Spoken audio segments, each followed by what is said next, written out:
While labels are used to display text to users of our program, text boxes are used to get text entry from users. We'll click the text box icon on the toolbox and drag a text box onto the bottom of our form, then double-click the text property field. Here we type your name here. Of course, to keep users from typing in this field, we can always set its enabled property to false, but this would limit the abilities of the text box. Like our picture box and label, our text box needs a distinctive name. It's a good idea to get into the habit of renaming each control as we add them to our form. The default names Visual Basic gives our controls reflects the order in which they were placed on the form. By giving them names to match their purpose, we will find it easier to remember for what they are used.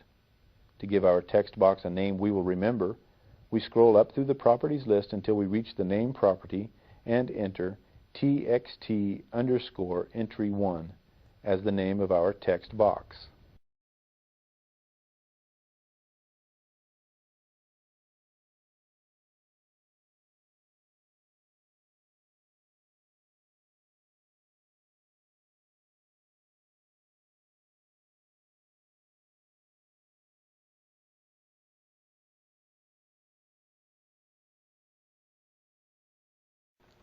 So far, the controls we have placed on our form have been for user input and choices, but some controls allow for different conditions within the program. Both checkboxes and option buttons can be examined by a program to determine their current conditions. Depending on their condition, we can have our program perform certain tasks. Let's learn more about these powerful controls. Checkboxes are a familiar sight in Windows programs that the condition of can either be checked, unchecked, or grayed. The condition of the box can then be used to determine how the program will react at runtime. Let's click the checkbox icon from the toolbox and add a checkbox at the lower left corner of our form. Next, we'll double-click the caption field of this checkbox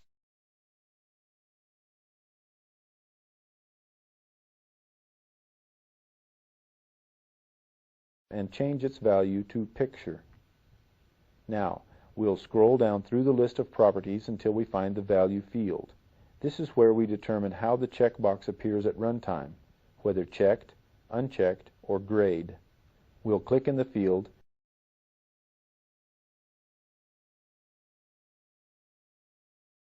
then use the down arrow to change its value from unchecked to checked.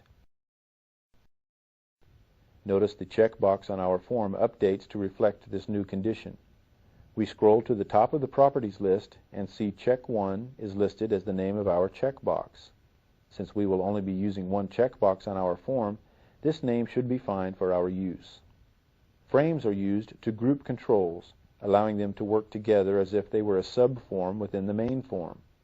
Within our program, we can refer to the group of controls within the frame as a single entity without having to reference the individual parts within the group. We'll click the frame icon on the toolbox and drag a frame onto our form.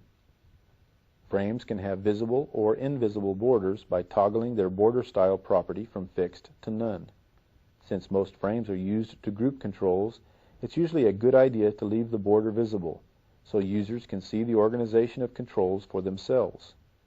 Like our checkbox, we will only use one frame, so its default name of Frame 1 is fine.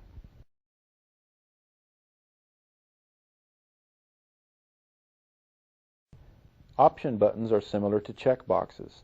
They can be checked or unchecked, meaning their value is either true or false. However, option buttons limit the user's choices by allowing only one option button to be selected at a time. This is called a mutually exclusive choice, meaning that choosing one option button deselects all others. We'll click the option button icon on the toolbox and add 3 option buttons to our frame. Option buttons can also be called radio buttons. Scroll bars, sometimes called sliders, help us move from one end of an area to another.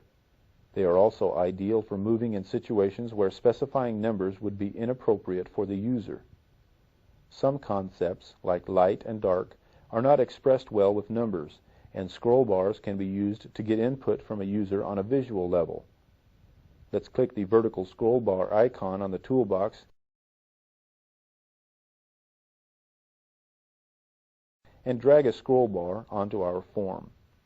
A property common to most controls is the tooltip text property. To see this property work, we click the Go button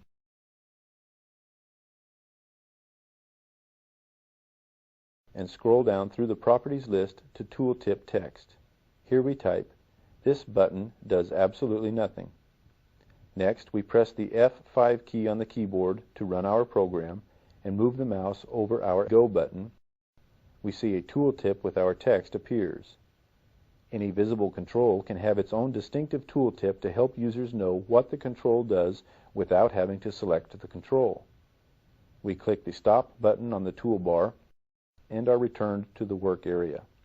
From this chapter, we click File from the menu, choose the Save Project As command, and a Save File As dialog box appears.